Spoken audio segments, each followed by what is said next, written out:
这是广告，不含酒精，不含塑化剂，也都通过了 SGS 的检验，这就是 Swiss Vita 的标准配备。台湾知名的专柜保养品 Swiss Vita 维嘉，在保养品的敏感性肌肤上素有口碑，那15年来也已经走出了国际，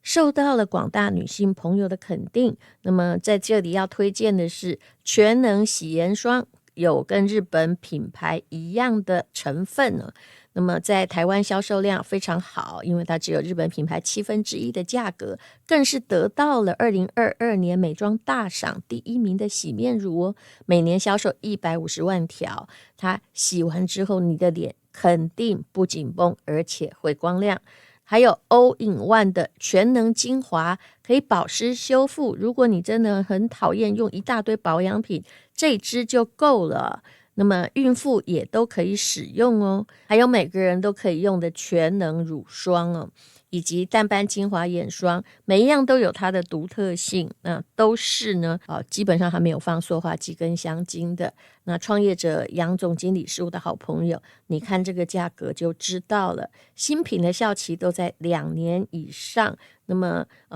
如果你就算买888也是免运费的，尤其要推荐888那一组，他们本来原价是2700多元，就只卖这个价格，你看是不是良心价？而且呢，满1800他还会送你洗发精，还有面膜，下单也会送你东西，请看一下资讯栏的连结。这是广告。搭飞机的时候遇到一个可爱的空姐，她跟我说，我是人生实用商学院的听众，也是坚果的爱好者。本来我也不相信坚果会有什么不一样，吃了你推荐的坚果乐园之后，真的只能吃他家的坚果。的确，低温烘焙，如果是真的话，它的味道层次感完全不一样。我也只吃这家的坚果，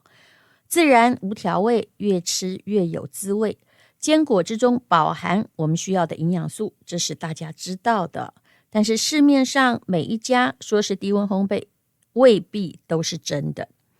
老板说他自己的孩子是过敏儿，孩子不敢入口的，他也绝对不会贩卖。提供史无前例的特惠，2大袋非常巨大只要820。那坚果任选4袋也只要1580。虽然现在原物料一直增加，4袋的价格完全没有涨，而且还比较便宜，还送一整袋超大的无籽葡萄干，不是里面东西很少的那种哦。那么或者你如果不吃葡萄干，也可以选坚果乐园的随身包2包，这是全家都需要的合格零食，也可以选。我们跟台湾前10大咖啡烘焙师翁瑞阳每一个月都推出咖啡豆。那我知道喝咖啡豆的人通常也是咖啡的老饕，喝我们的咖啡你一定不会失望。那总共呢有伊索比亚的耶加雪菲，还有艺伎特调还有一个叫做天空秘境，这是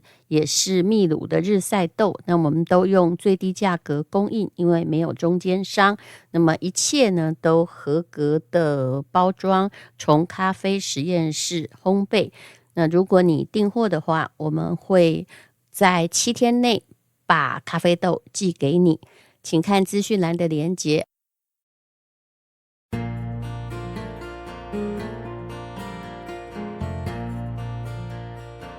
今天是美好的一天，欢迎收听人生实用商学院。我今天要来讲汽车。其实汽车是我最不懂的东西，但是我懂一个东西，也就是供应链。刚刚去商学院的时候，只要讲到了纵向的供应链，还有垂直整合，还有水平的供应链，我就会整个人陷入一团迷思，觉得头昏脑胀。当然现在是搞得清楚了。所以我一直觉得，如果你本来一无所知，也不是学商的，后来进入商学院，你一定会觉得哇，进入了一个全新的宇宙，好好奇哦，怎么到处都是不认识的名词，而且也有很多的英文的缩写，大家怎么都朗朗上口。可是那个比如说 SOP 到底 S 是什么呢？无论如何，其实我觉得那些不懂是没关系的，只要你想懂，你可以从商业再来触类旁通。像我就觉得，其实我本来读商并不是要来做生意，但是也间接的让我意会到了很多人世间的道理。好，我们要来讲汽车各位汽车专家请原谅，因为我看的全部都是数据，商学院的数据。那不管你觉得那车好不好呢，现在呢有数字摆在面前了。现在很流行的当然就是新能源车啦。那新能源车的销售的数据在2022年上半年，你猜谁是第一名？你一定会猜是特斯拉，对不对？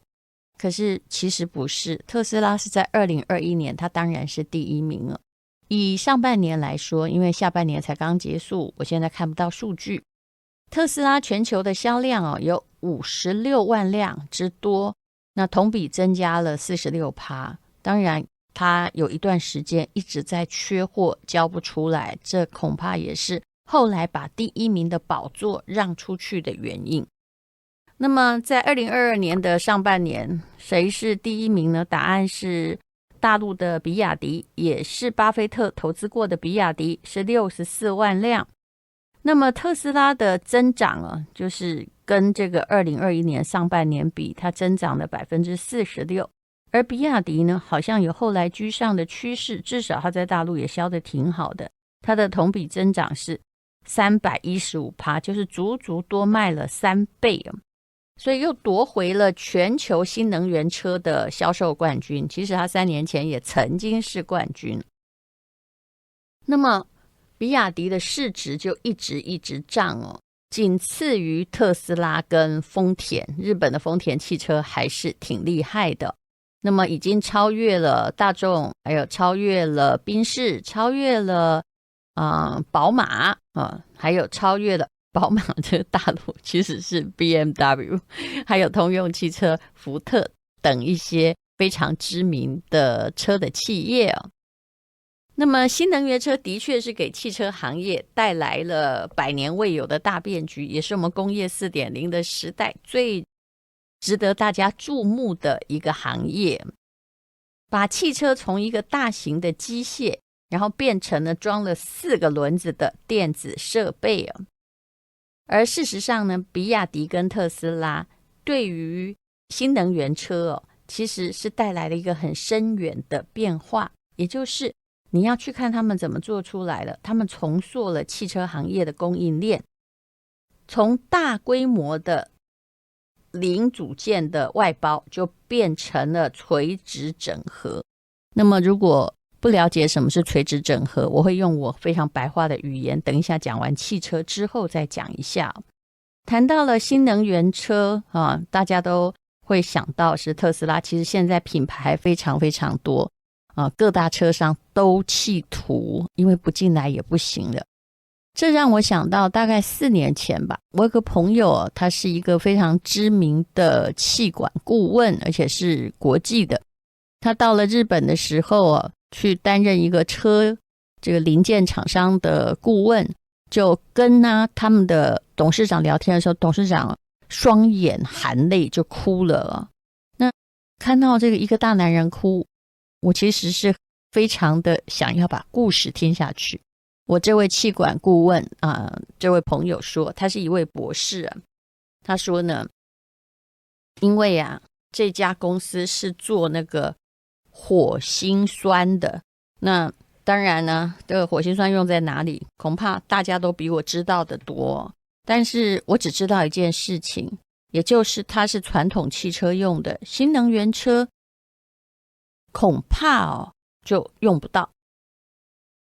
还有要提醒你，我在这里讲的新能源车就是我们平常说的电动车，那么大陆称为新能源车。因为电动车有时候你会想到别的地方去，所以我也把它称为新能源车，这样大家比较能够理解，否则叫做电动车的有很多对不对？好，那么刚刚讲到了那位董事长他哭了，为什么呢？因为他的那个零件一直都卖得很好。我的朋友去当气管顾问的时候，他也还是日本的数1数2的零组件大厂，可是他非常知道一件事情，也就是未来用不上它。那到底怎么转型呢？他们呢就只会做那个火星塞，那怎么办呢？所以一直想要找企管顾问来想办法。这个董事长说，我自己年纪大了，要退休了，我做这个也做了30几年了，可是我下面有300个员工，这300个员工等于是300个家庭，我怎么能够不忧心忡忡呢？于是就泪流满面。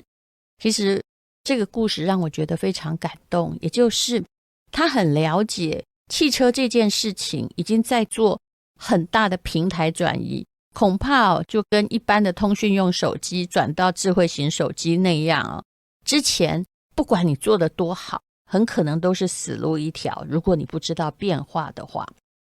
那么新能源车的确是给汽车业带来了100年没有的大变局那到底他们现在在往哪一个地方发展呢？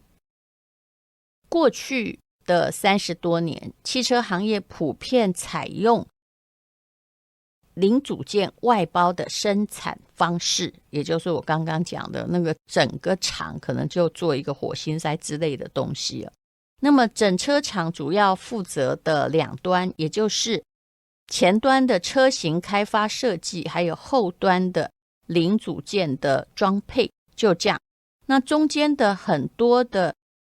零组件的生产，大部分都交给合作的伙伴其实这就有点像现在的 Apple 它还是交给很多台商在生产里面的零件是一样的。其实甚至连组装都不是他自己。那么他这个大的车厂或这个品牌自己只生产最核心的零组件，也许就有的也还不是就包括里面的引擎变速箱之类的。那么宾士就估计说，他们整台车当中有 70% 的附加值来自于供应商。克莱斯勒的母公司这个集团表示，哇，更多了，他们的汽车的零组件有 85% 是外包的。这种大规模的外包形式是从1980年代开始的，经过了30多年的发展，所以就变成了目前汽车供应链全球分工的合作体系。我想到这里大家是可以了解的。不过呢，如果再往前推去看看汽车刚刚生产的那个前半个世纪的话其实不是这样的，外包没有这么多，几乎所有的汽车行业和品牌都在做垂直整合。什么叫垂直整合呢？也就是说，你只要想到坐在你那里往上去找那个所有的原料都是你的，往下连销售也都是你的，这叫垂直整合。那如果我用养鸡来说，可能大家会更清楚一点，也就是如果今天你要卖鸡精的话，你就要连养鸡场一起做你可能自己还要生产这个可以变成你鸡精的那个鸡那连蛋都要开始控管，然后工厂里面呢当宰杀这个鸡汁让它变成鸡精，全部都是你的。不像现在有很多品牌事实上是在找代工而且代工厂恐怕做得更专业一点，然后再往下你还要有自己的销售的门店，这叫做这一条龙。我觉得这样解释就比较快一点。那么在最早的时候其实汽车品牌什么都是自己来的，有一条龙服务的。其中最极端的例子就是福特在1920年建立的工厂，有人把它叫成胭脂盒工厂。他们就是最早用流水线的生产模式，把当时的汽车价格从非常贵大家买不起的$1000砍到$200把汽车从豪门的大玩具变成大众出行工具，中产阶级以上都可以买得起所以呢就在他们的这种垂直整合之下，压低价钱的状况之下， 1920年代末期，也就是那个经济大萧条快要起来的时候，美国的家庭的汽车普及率达到多少呢？非常惊人呢，比现在搞不好还多，90%。那么，可是刚刚我在读的这个数据里面呢，你应该听到了怪怪的东西。什么东西呢？$1000贵吗？变成200，怎么这么便宜啊？是不是在买那种玩具小汽车？答案不是的，你就知道通货膨胀到底有多可怕。之前我曾经看过这个查理芒格的出的一个报告，他说呢，大概就是以美国200年来，如果你是$1的话，它的购买力过了200年只剩下0.05，这样是不是很可怕呢？所以只要你想到当时汽车$1000算很贵，你就知道1920年的时候，大家的薪水恐怕赚不到几十块钱，美金也确确实实的贬值了。不要太相信什么美国很强大，美金不贬值。用很长的时间的河来看，它的确是购买力下降到无可复加的地步。想想$200一部车多便宜啊！可是那个时候大概没有太便宜，恐怕就像你现在花50万买一部车吧。那么福特的车大获成功之后，在1930年之前，福特马上面临一个问题，也就是说，上游的原材料还有零组件的供应商跟不上了，影响了汽车的稳定生产。在商学院里面，这就出现了很多的 bottleneck， 就是瓶颈的问题。就现在我要组装，可是也许这个轮胎没有来或者是某一个东西没有来，那怎么办呢？福特的解决方法他们很多的气管专家在研究，答案叫做自己来咯。于是你猜他们自己来的一条龙做到什么地步呢？从采矿发木挖煤开始做，所以它本身的企业其实当时远远超过汽车业，在炼钢铸件还有锻造，然后呢再生产连皮革，你看汽车里面的东西，玻璃、塑料还有橡胶等汽车的配件全部都是他们自己来的。然后最后呢再把这些自己产生的各种零组件运到他们发明的流水线上，组装成一部车，然后就出厂了。那这些流程当时都是在一个叫胭脂河的工厂里面进行。这工厂有多大呢？不要问我，我也是看资料的，我没去过胭脂河的区域占地8平方公里，哇，有93座的建筑。那里面包括了有的是在就是冶金也就是锻造，那也有玻璃的车间，也有在做橡胶的，甚至还包括有3个发电站光是连接这些建筑的运输铁轨，因为用人比较慢嘛，就用那个小铁轨比较容易，就是这个轨道车的长度就160公里。所以呢，这感觉就是说矿石运进来就整车运出去，感觉上就叫点石成金术8公里做的，哇，层层的加工，什么都自己做。那么它的垂直整合模式就成为汽车业的标杆。后来就福特的老对手通用汽车现在也不太行了还有在崛起的日本汽车业，虽然他们在管理上不是很相像可是基本上呢都在进行很类似的垂直整合的工作。为什么？它要保证供应链安全，稳定生产，不会因为说现在橡胶涨价啦，然后如果你现在要我们出这个轮胎的货给你的话，那么请你多付价钱，你就会被威胁了，对不对？简单的想是这样子的。但是呢，从1920几年到1980年，汽车行业又开始集体转向，开始抛弃了垂直整合的战略，然后大部分呢都采取大规模的零组件的外包为什么？因为当时全球汽车行业的竞争越来越激烈了，各大的企业需要不断的新的款式，尤其是日本人的汽车呢，手买的很好，它比较小只嘛，来占领市场。所以汽车就是它的车种它的长相啊，还有里面所需要的零组件呢，它的迭代的周期越来越短了。所以当时品牌要解决的问题，就是从确保稳定生产，变成了要很灵活弹性的面对市场的变化，降低你自己的经营风险。你想想看我现在讲到垂直整合的问题，啥都你自己做，你的规模一定很大。那么如果有问题的话你还得一直做下去啊，那自己的经营要付出的成本就很高了。所以后来就变成了这个车的企业只负责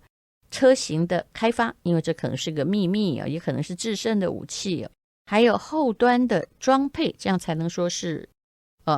比如说我们是 BMW 生产的嘛，对不对？那中间大部分的零组件都把它发包出去，这当然也有好处啊。如果我要改变那个零组件了，那个工厂我可不管你弹性是已经解决了，可是供应链的稳定性那怎么办呢？就是因为很多的零组件控在别人的手里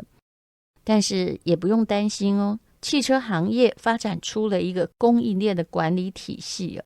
比如说日本的汽车的供应链是层层下包的，还有什么一级供应商、二级供应商、三级供应商，变成一个金字塔式的供应商的组织系统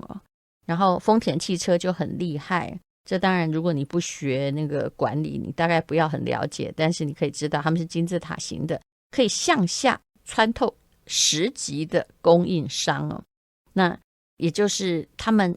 一直在掌握所有的数字，如果有风险的话他们会提前知道。那的确这保持了灵活性，可是现在特斯拉跟比亚迪在做什么呢？他们回归了垂直整合。特斯拉就不用说啦，马斯克曾经公开表示要学习福特，能够自己做的就不外包。那特斯拉在德州的超级工厂就可以进行从电池到车体的一条龙生产。那比亚迪也是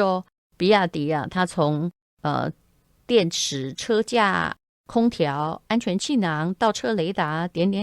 方向盘，全部自己生产了。它现在已经号称它生产了除了玻璃、轮胎和钢板之外的所有的汽车零件都是 made in 比亚迪。那他们在图什么呢？以前呢要垂直整合，图的是比较好管控，还有呢可能在规模经济里面成本就会比较低廉，瓶颈比较少出现。可是现在图的叫做创新我想大家都已经听过马斯克造火箭的故事，他抛弃了原来 NASA 把火箭的零组件层层外包的做法然后他用他的第一性原理开始设计，结果把火箭的价格砍到了只有 NASA 的1/10。那么比亚迪也是这样，它引入了全自动的生产线然后呢并没有直接用这个生产线开工生产，而是把全自动的生产线分解为半自动的生产线，把制造的工艺一步一步的细分，找到可以大幅降低成本的办法。前面那里几句没听懂真的没关系我们不可能在3分钟之内当厂长的。那所以呢他们图的是创新。如果你的零组件都外包，的确你就比较难创新。零组件的公司谁要为你创新呢？做创新是很花钱的，而且创新很可能革掉自己的命。如果我本来这个东西卖最好，比如火星塞好了，那现在你不要火星塞了，我帮你创新不是革自己的命吗？第二就是说，就算零组件的供应商要配合你想要创新，可是它其实只是供应链的一小一环，它的东西太小，它没有办法单独创新。如果你真的要不断的创新，大概只有这个车子的大品牌本身可以透过垂直整合才能做得到。好了，那么新能源车也就是电动车目前应该就是主流了，不太可能再走回头路。所以呢，像 BMW 还有一些宾士这些老牌的很厉害的公司已经意识到，如果他们不改变的话，他们会跟特斯拉距离越拉越大。所以呢，这些很厉害的明星汽车公司也加快了垂直整合的角度。比如大众汽车也曾经提出，在2030年之前呢，要在欧洲盖6座的电池厂希望他们没有被俄乌战争打扰到而且他准备要自己设计汽车的软件系统还有芯片。那讲到了芯片，那你就知道这真的是垂直整合到无以复加，就是希望把别的公司在我的车里面的东西变成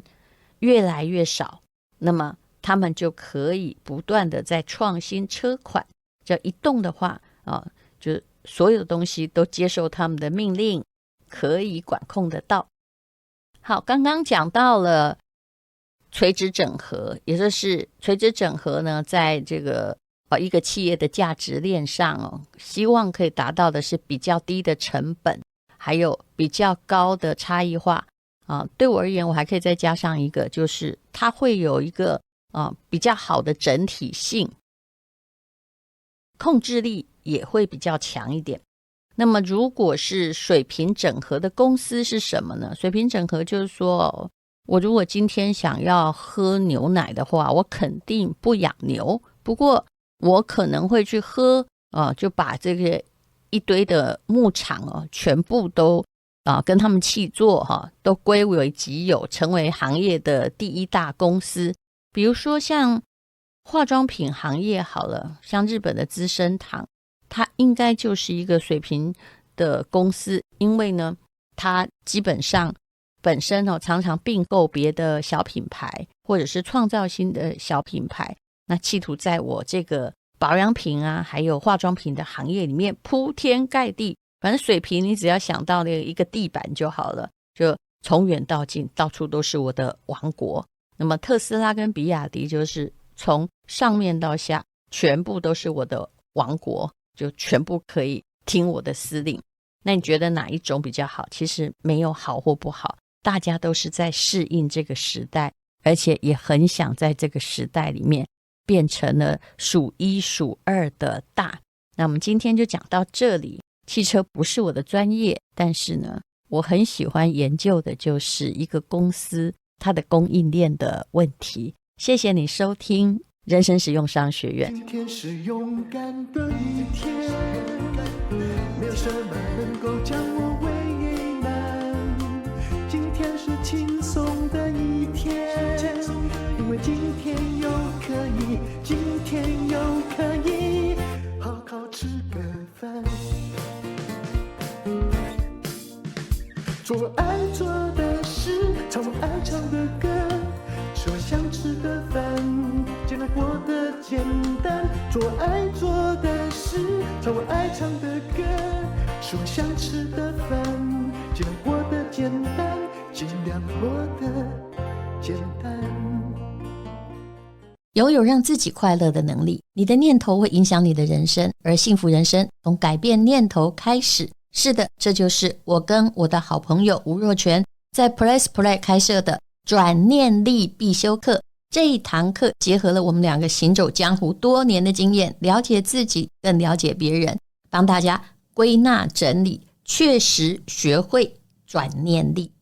上了这堂课，你可以发现人生很多风雨，其实可以用不同的想法来看待，而且要养成一种习惯，就可以轻松的破解这些难题和阻碍，活出更轻松自在的生活。目前呢，价格还非常非常的便宜，你可以试试看，也有试听的节目，请看资讯栏的连结。